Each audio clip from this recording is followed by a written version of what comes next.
Al-Habib Muhammad As-Saggaf, Al-Habib Hussein As-Saggaf, dan seluruh habaib yang tidak bisa saya sebutkan namanya satu persatu. Namun kita doakan bersama-sama semoga kehadiran beliau di malam hari ini di tempat yang penuh dengan kemuliaan ini mengantarkan keberkahan serta anugerah yang bercucuran deras dari Allah Subhanahu wa taala.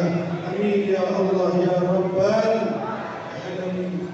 Tak lupa kami sampaikan salam penghormatan kepada para kiai, para ustaz, para ustazah yang hadir pada malam hari ini, dan juga kepada jajaran pemerintah baik sipil maupun militer. Kita doakan semoga keseluruhannya dilindungi dan dijaga oleh Allah Subhanahu wa taala. Dan lagi-lagi kami sampaikan tepuk cinta kami. Kami sampaikan salam terima kasih. Kami sampaikan salam rindu yang luar biasa kepada duyufu Rasulullah sallallahu alaihi wasallam, tetamu Rasulullah sallallahu alaihi wasallam, yang semoga malam hari ini kita dikumpulkan di tempat yang paling baik bersama orang-orang baik, memiliki tujuan yang baik, berharap sesuatu yang baik, dan insya-Allah kita pulang dari majlis ini kita semua dijadikan oleh Allah menjadi orang-orang yang baik.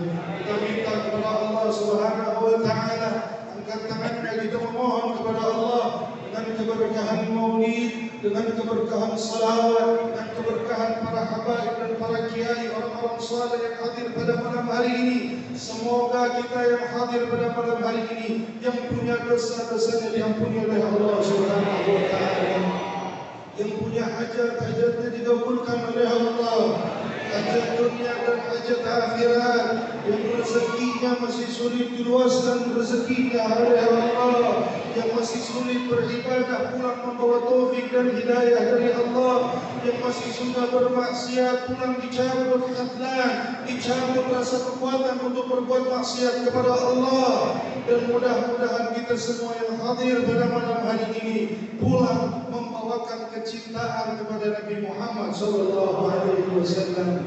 Amin ya Allah ya Rabbal alamin. Hadirin wal hadirat yang dirahmati oleh Allah Subhanahu wa taala, kami yakin, hakul yakin, pada malam hari ini saya dan anda yang duduk di masjid yang penuh dengan keberkahan ini, melangkahnya kita ke tempat ini, duduknya kita di tempat ini, berselawatnya lisan kita menyebut nama Nabi besar Muhammad.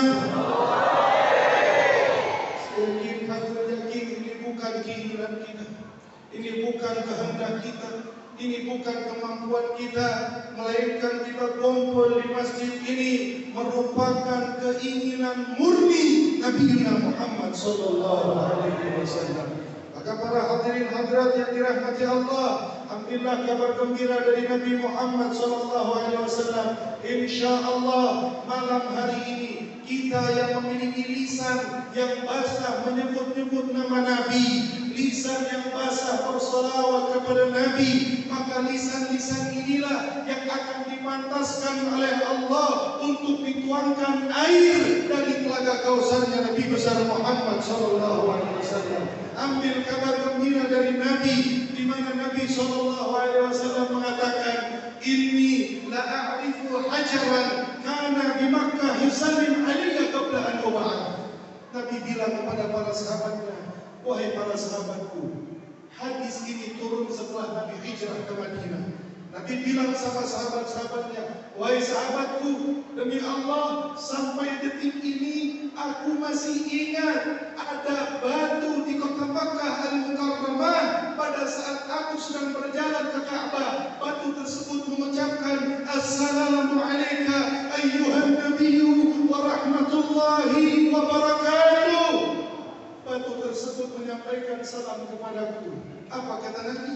"Wa inni la a'rifuhul an." Wahai para sahabatku, sampai detik ini aku masih ingat siapa batu itu, di mana tempatnya, bagaimana suaranya. Aku masih ingat batu yang menyampaikan salam kepadaku. Tidak sampai di situ, Gunung Uhud. Ketika Nabi SAW berperang di peperangan Uhud, beliau mengatakan, Uhudun jabalun yuhibbuna wa nuhibbuh. Gunung Uhud adalah bongkahan batu yang mencintaiku, dan aku Muhammad pun mencintai gunung tersebut. Nabi mendeklarasikan ingatnya dengan batu yang menyampaikan salam kepadanya. Nabi mendeklarasikan bahwa ia mencintai gunung Uhud yang mencintainya. Maka pada malam hari ini, bukankah kita umatnya yang Nabi Muhammad sobek dahinya, robek mulutnya, patah rahamnya ketika peperangan Uhud hanya untuk mengibarkan bendera la ilaha illallah? Bukankah kita jauh lebih pantas dari batu tersebut? Bukankah kita jauh lebih pantas untuk diingat oleh Nabi? Bukankah kita jauh lebih pantas untuk dicintai oleh Nabi? Seandainya batu, Nabi merespon cintanya. Gunung, Nabi mendeklarasikan cintanya. Maka kita umatnya jauh lebih pantas dan jauh lebih berhak untuk malam hari ini pulang membawa cinta Nabi Muhammad SAW. Sallu ala Nabi Muhammad. Nabi Muhammad.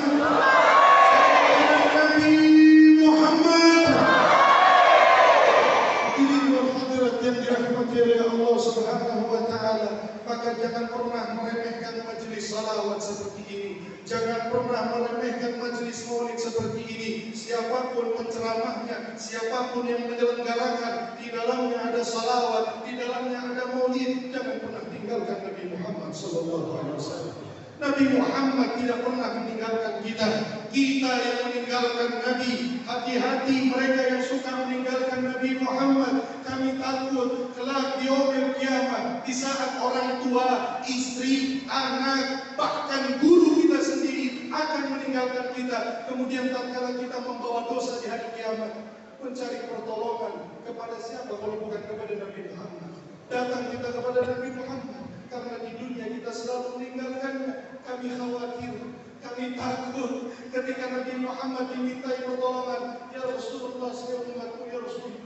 Ya Rasulullah, berikan saya syafaat, ya Rasul. Kemudian Nabi Muhammad mengatakan, saya tidak kenal dengan kamu. Saya tidak tahu siapa kamu. Kemudian Nabi Muhammad meninggalkan kita. Kalau di dunia kita ditinggalkan orang tua masih tidak masalah. Di dunia ditinggalkan keluarga masih tidak masalah. Tapi nanti di yaumil qiyamah, Habib Rifki kemarin bilang, Ya Rabbi salli ala Muhammad habibika syafi'il musyaffa. Hanya Nabi yang pertolongannya ditolong, diterima oleh yang Maha Penolong Allah Subhanahu wa Ta'ala. Pada saat yaumul qiyamah kita mau kemana? Kalau kita ditinggalkan oleh Nabi Muhammad SAW. Maka umat Rasulullah, jangan pernah sekali-kali kita tinggalkan Nabi Muhammad SAW. Bersolawat kepadanya saja akan merubah takdir buruk menjadi takdir baik. Bersolawat kepadanya saja akan merubah neraka menjadi surga. Bersolawat kepadanya saja akan merubah kebinasaan menjadi keselamatan. Hanya bersolawat kepada Nabi Muhammad SAW, belum mencintainya, belum taat perintahnya, belum mengamalkan sunnahnya, belum berdakwah di jalannya. Bersolawat kepadanya saja akan dirubah takdir buruk oleh Allah Subhanahu wa Ta'ala. Maka hadirin wal hadirat dirahmati oleh Allah Subhanahu wa Ta'ala, dari mulai pertama sebelum kita melakukan sunnahnya Nabi, sebelum kita taat perintahnya Nabi, tatkala kita mendengar nama Muhammad, jangan pernah kita tinggalkan untuk bersolawat kepada Nabi Muhammad SAW. Disebut nama Muhammad, jangan pernah kita tinggalkan solawat kepada Nabi Muhammad SAW. Tatkala Nabi Muhammad sedang berjalan di pinggiran kota Madinah, Nabi sedang berjalan untuk mengecek perkebunan yang ada di kota Madinah. Datanglah tergesa-gesa, lari kencang seekor kijang menghadap Nabi Muhammad SAW. Seraya kijang tersebut dengan izin Allah, kijang itu mengatakan kepada Nabi, Ya Rasulullah, aku kijang yang baru saja melahirkan 3 orang anak, ya Rasul. 3 ekor anak di hutan sana. Ada pemburu dari penduduk Madinah yang hendak memburuku, ya Rasul. Ya Rasulullah, tolong tawarkan kepada mereka, sampaikan kepada mereka, izinkan aku mencarikan makanan dulu, izinkan aku menyusui anak-anakku terlebih dahulu, agar aku tinggalkan mereka dalam keadaan kenyang, dalam keadaan bahagia. Maka Nabi Muhammad SAW datang kepada pemburu tersebut dan mengatakan, wahai pemburu, tahan dulu buruanmu, biarkan aku berbicara dengan kijang ini. Maka Nabi setelah menahan buruan itu, Nabi pun bilang sama kijang ini, wahai kijang, seandainya aku bebaskan kamu untuk mencari nafkah, aku bebaskan kamu untuk menyusui anak-anakmu, apakah kamu bisa dipegang janjinya? Atau kamu akan pergi meninggalkan kita? Maka kijang ini pun mengatakan kepada Nabi Muhammad SAW, ya Rasulullah, bi abi wa ummi.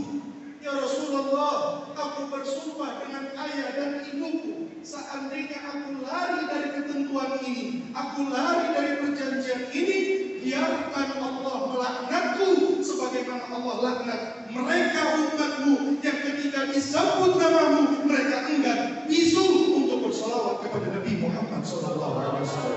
Sallu ala Nabi Muhammad. Umat Nabi Muhammad SAW, banggalah dengan kita memiliki Nabi Muhammad.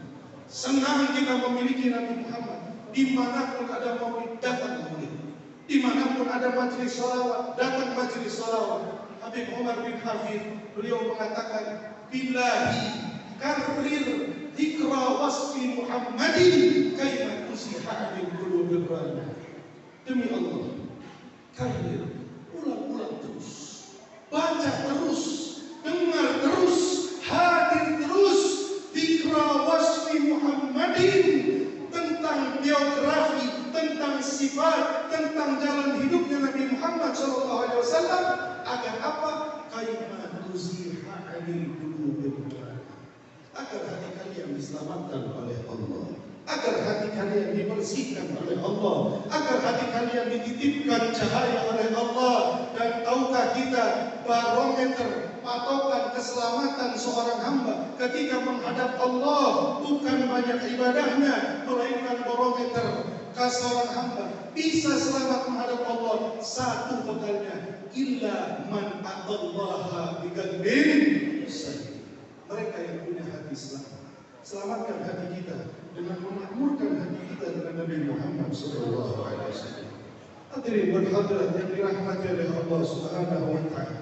Maka pantas di akhir zaman seperti ini, Al-Habib Zain bin Ibrahim bin Sumit, beliau mengatakan tidak ada amalan yang paling pantas untuk kita kerjakan, untuk kita jadikan pedoman, untuk kita jadikan bekal kecuali dua amalan, kata Habib Zain bin Ibrahim bin Sumit. Apa amalan tersebut? Al-istighfar wassalatu ala Nabi Muhammad SAW.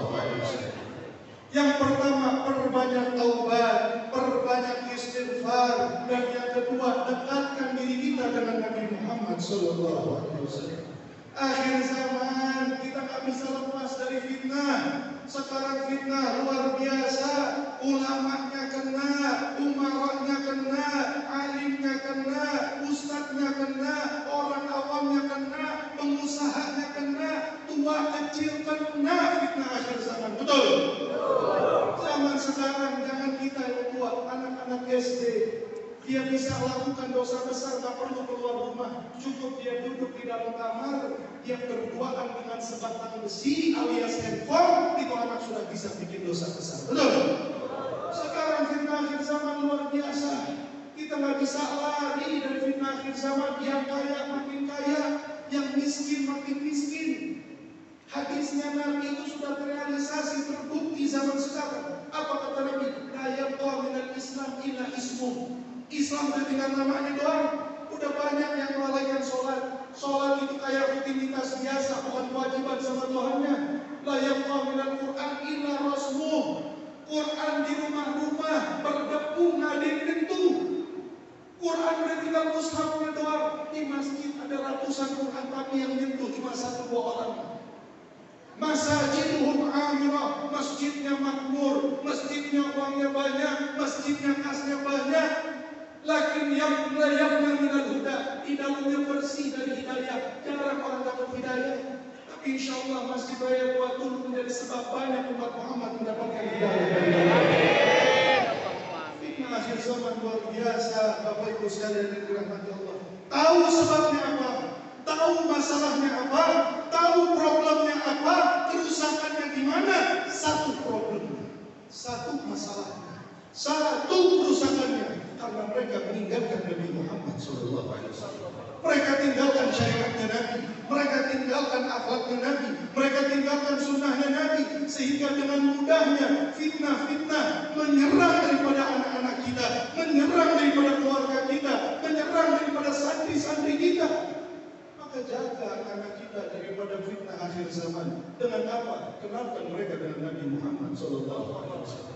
Sedikit-sedikitnya Bapak Ibu sekalian, yang saya ingin angkat ada dua fitnah akhir zaman yang luar biasa. Zaman sekarang kita semua ini sedang terikat, terserang. Kita kalau didiagnosa positif dengan dua penyakit ini. Apa penyakit tersebut? Itu sudah diramal sama Nabi, sudah diprediksi sama Nabi. Apa kata Nabi? La yakdifannallaha fi qulubikumul wahn. Hati-hati wahai umatku, nanti di akhir zaman akan menyerang kepada kalian penyakit yang namanya wahan, kata Nabi. Mal wahnu ya Rasulullah? Sahabat tanya, ya Rasul, wahan ini penyakit apa? Nabi pun mengatakan kepada sahabatnya, al wahnu huwa hubbud dunya wa karahiyatul maut. Yang dimaksud dengan wahan adalah cinta dunia wa karahiyatul maut, dan takut dengan kematian. Cinta dunia yang pertama luar biasa zaman sekarang. Dunia, kita semua dibuat buta sama dunia. Enggak ulamanya, enggak umaranya, enggak manusia orang awamnya. Kita dibuat cinta sama dunia. Buktinya dari apa? Lihat dari hal-hal yang remeh. Tidak usah kita lihat dari hal-hal yang besar. Kita kehilangan handphone, kehilangan motor, kehilangan mobil. Luar biasa gelisahnya kita sama itu motor. Luar biasa gelisahnya kita sama itu mobil. Sama handphone luar biasa. Sampai kalau bisa kita urus 2 minggu, 1 bulan di Kapolres, supaya mobil balik, supaya motor balik. Gelisah, stres, ada yang sampai bunuh diri. Tapi adakah gelisah itu datang? Adakah stres itu datang? Adakah rasa sulit itu datang ketika kita kehilangan sholat subuh? Adakah rasa gelisah itu datang ketika kita kehilangan ibadah kita kepada Allah? Kehilangan majelis-majelis maulid, kehilangan salawat kepada Nabi Muhammad SAW. Padahal dunia sudah diatur sama Allah. Allah bilang, ma min dabbatin fil ardi illa 'ala Allahi rizquha. Jangankan kita manusia biasa, kita manusia yang diciptakan oleh Allah dengan sebaik-baiknya ciptaan, rezekinya sudah ditanggung sama Allah. Ini di dalam mimbar, ini mimbar terbuat dari kayu. Dalamnya mimbar ini ada rayap, hewan yang kita jarang lihat. Itu rayap rezekinya sudah ditanggung oleh Allah Subhanahu wa Ta'ala. Rezeki semua sudah pasti. Sebesar apapun usaha kita, sekuat tenaga apapun usaha kita mencari rezeki, seandainya yang ditulis oleh Allah 10, maka 10 yang kita dapatkan. Yang ditulis 20, 20. Yang ditulis 30, 30. Itu rezeki dari Allah. Ini orang bangga suka mancing katanya. Orang bangga, saya aja orang bangga mancing sama-sama di laut. Dengan kapal yang sama, pancingannya sama, umpannya sama. 10 orang berbaris untuk memancing ikan. Saya mau tanya, kira-kira di antara 10 orang dengan pancingan yang sama, umpan yang sama, hasilnya sama atau tidak? Hasilnya sama atau tidak? Ini bukti bahwa rezeki ditanggung Allah Subhanahu wa Ta'ala. Kita cuma usaha mancing ikhtiar, bikin umpan ikhtiar. Adapun ikan dapatnya berapa, itu tanggungan Allah. Jangan dibuat pusing sama rezeki. Rezeki dunia sudah ada yang atur Allah Subhanahu wa Ta'ala. Kadang-kadang kita mau urusan rezeki, subhanallah. Ada satu riwayat, satu cerita. Ini cerita di dalam kitab Ihya Ulumuddin, bahwa ada orang jatuh dari gunung yang tinggi, ratusan meter bahkan ribuan meter dari permukaan tanah. Kira-kira saya mau tanya sama orang Batak, kalau ada orang jatuh dari ketinggian 5.000 meter, wajarnya dia mati atau hidup? Wajarnya mati atau hidup? Bukan mati lagi, kalau orang Betawi bilang mampus. 5.000 meter Bapak Ibu sekalian. Tapi subhanallah, ini orang begitu jatuh, dia masih hidup. Akhirnya didatangin, dikerumungin sama warga. Ini orang dia bilang, tolong ambilkan saya air, saya haus. Sama warga ambilin air 1 gelas. Begitu dia minum air 1 teguk, baru 1 teguk, belum 1 gelas, tiba-tiba nyawanya dicabut oleh Allah Subhanahu wa Ta'ala, meninggal dunia. Para ulama melihat tragedi ini, melihat insiden ini, mereka berkomentar, subhanallah. Lihat bagaimana Allah ingin menunjukkan kebesarannya. Allah ingin menunjukkan bahwa rezeki ditanggung oleh Allah Subhanahu wa Ta'ala.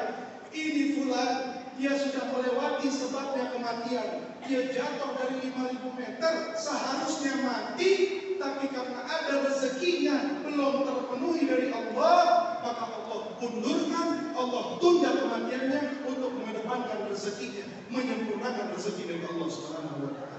Apa rezekinya? Rezekinya 1 teguk air untuk kesempurnaan daripada rezeki Allah Subhanahu wa Ta'ala. Jadi urusan rezeki mah urusan Allah. Gak ada lagi pulang dari Masjid Raya Tua Nur terus ada istri ribut sama suami urusan rezeki. Gak ada lagi suami ribut sama istri urusan rezeki. Rezeki sudah ditanggung oleh Allah, tinggal kita yang menentukan rezekinya mau berkah atau tidak. Kalau rezekinya mau berkah, ikhtiarnya yang berkah. Kalau rezekinya mau berkah, pakainya untuk sesuatu yang berkah. Kalau rezeki berkah, apa itu berkah? Berkah itu ziyadatul khair. Berkah itu bertambah kebaikan. Duit 100 nggak cukup beli mobil, tapi cukup buat beli mobil. Kalau berkah. Jadi udah nggak ada lagi orang pelit itu, Bapak Ibu sekalian. Orang pelit, tahu orang pelit? Orang pelit itu cuma 1 penyakitnya. Dia cinta sama dunia. Orang pelit penyakitnya karena cinta sama dunia. Kalau dia kagak cinta sama dunia, mau dikeluarin berapa aja silahkan. Karena duit dunia, harta dunia. Yang jadi masalah ini orang-orang yang pelit sama perayaan maulid, orang-orang yang pelit sama santunan anak yatim, orang-orang yang pelit sama sedekah bakti sosial untuk membantu orang lain. Ini yang jadi masalah. Ini pernah terjadi cerita lucu antara gajah dengan semut umatnya Nabi Sulaiman radhiyallahu anhu. Nabi Sulaiman satu ketika mengatakan kepada seluruh bala tentaranya, wahai hewan-hewan, wahai umatku, kumpulkan hadiah kalian masing-masing. Kita akan berziarah, kita akan berkunjung ke kerajaan Ratu Bilqis. Semua disuruh bawa hadiah buat menyambut, buat memberikan hadiah tersebut kepada Ratu Bilqis. Akhirnya apa? Ini Nabi Sulaiman satu persatu hewannya datang bawa hadiah. Yang gajah datang bawa hadiah sapi. Yang sapi datang bawa hadiah kambing. Yang kambing datang bawa hadiah ayam. Yang ayam datang bawa hadiah belalang. Belalang datang bawa hadiah semut. Sampai semut terakhir datang bawa hadiah biji gandum. Akhirnya ini semut karena datang cuma bawa hadiah gandum. Gajah ngeledek.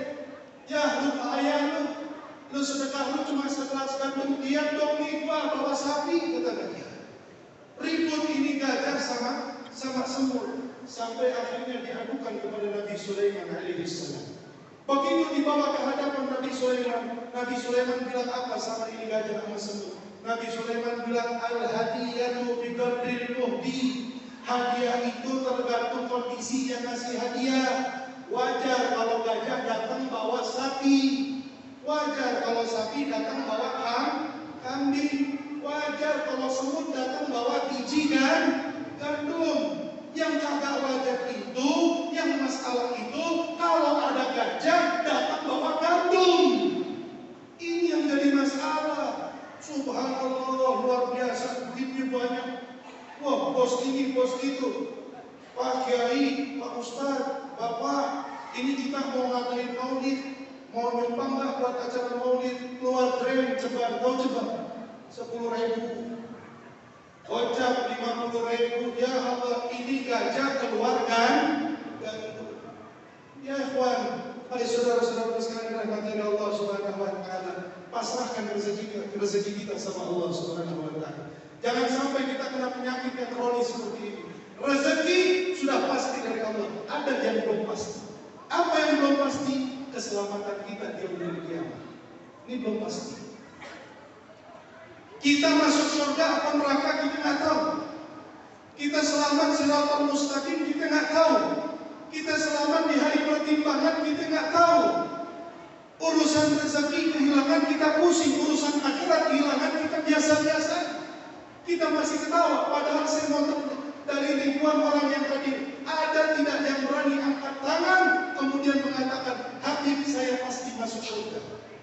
Habib saya jamin diri saya masuk surga. Siapapun dari kita nggak berani angkat tangan memastikan dirinya masuk dalam surga Allah Subhanahu wa Ta'ala. Akhirat belum pasti buat kita.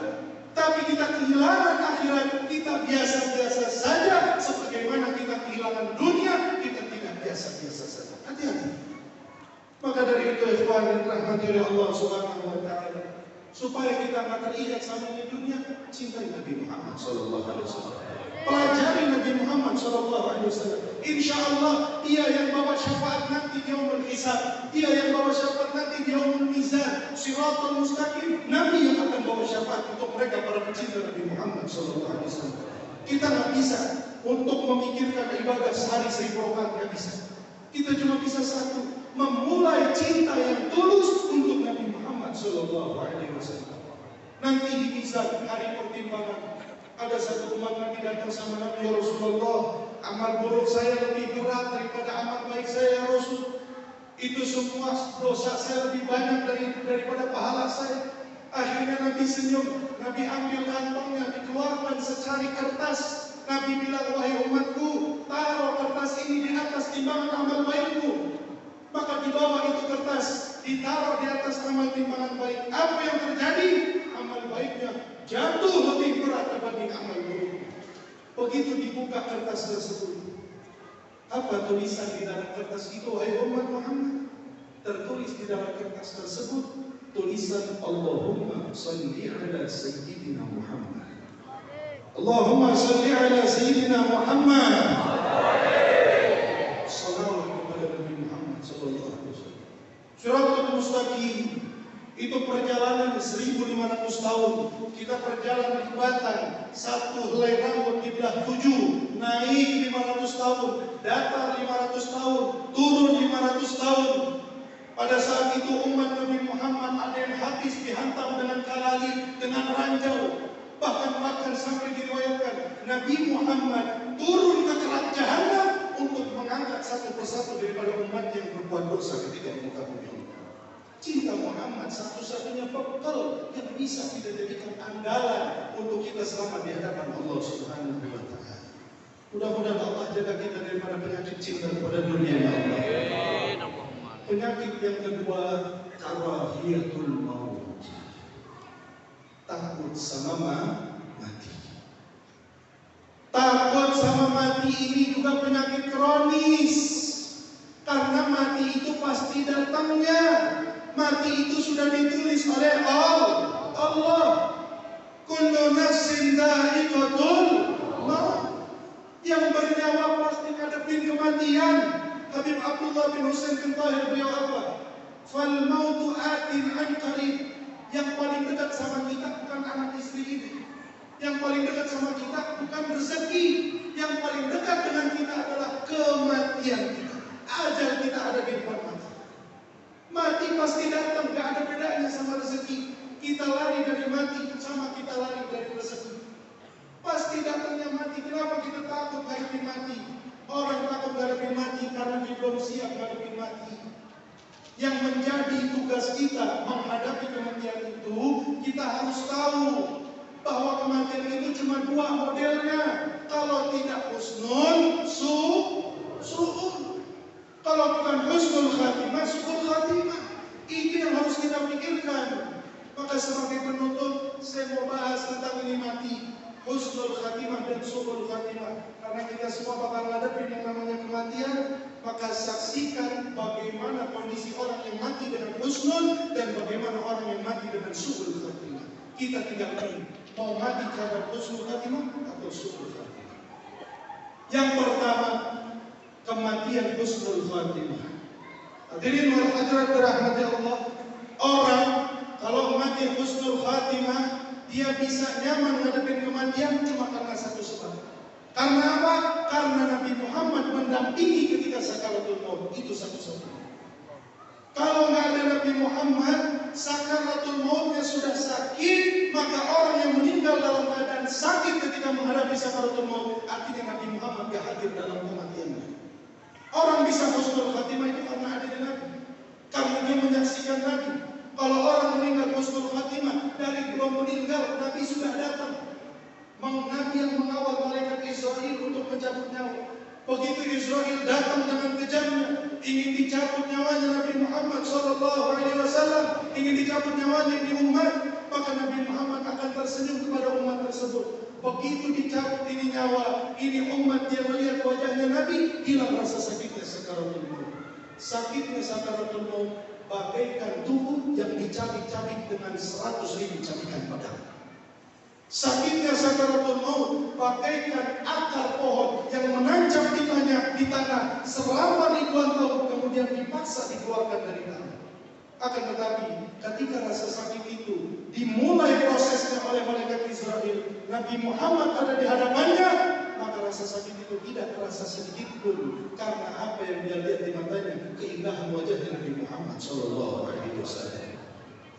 Begitu dicabut roh dari mulai kaki, dengan nyamannya dilihat wajah Nabi, sampai dengkul, sampai pusat, sampai di tenggorokan, mulailah terdengar suara panggilan dari langitnya Allah. Berbunyi panggilan yang begitu indah, panggilan yang begitu luar biasa. Allah panggil dengan ya ayyatuhan nafsul mutmainnah, irji'i ila rabbiki radiyatan mardiyah, fadkhuli fi ibadi wadkhuli jannati.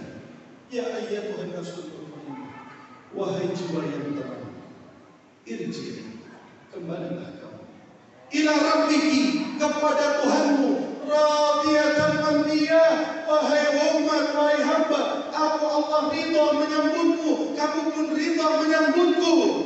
Fadkhuli fi ibadi, masuklah kamu ke dalam golongan hambaku, wadkhuli jannati, masuklah kamu ke dalam surga, disambut oleh Allah Subhanahu wa ta'ala.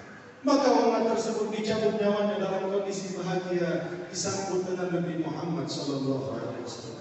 Yang menjadi masalah ini yang nomor dua, bagaimana seandainya kita meninggal dalam keadaan su'ul khatimah, na'udzubillahi min. Kalau meninggalnya dalam keadaan su'ul khatimah, apa yang mau kita bawa? Kita mau minta tolong sama siapa? Belum juga Israel proses, udah datang iblis laknatullah dengan rupa yang begitu kejam, rupa yang begitu menakutkan. Begitu mau dicabut nyawanya, dia cari pertolongan, gelap gulita di hadapannya. Dia mau cari ayahnya, sudah tidak bisa terlihat. Dia mau cari ibunya, sudah tidak bisa terlihat. Yang dia lihat hanya neraka jahanam yang berkobar di hadapannya. Dia mau cari Nabi, ya Rasulullah, ya Rasulullah, ya Rasulullah. Mana Rasulullah? Mana Rasulullah? Nikmati nerakamu, nikmati temanmu iblis. Begitu datang Israel, mulai ditarik, mulai dibetok itu ruh dari ujung kaki. Begitu ditarik ruh tersebut sama malaikat Israel, yang sakitnya 100.000 cabikan pedang, karena tidak ada Nabi Muhammad, karena tidak ada surga yang dilihat di hadapannya, maka rasa sakit 100.000 itu di dalam riwayat akan berkali lipat sampai 10, bahkan sampai 100 kali lipat sakitnya. Maka orang yang meninggal su'ul khatimah, begitu ditarik rohnya, badannya tidak bisa tenang.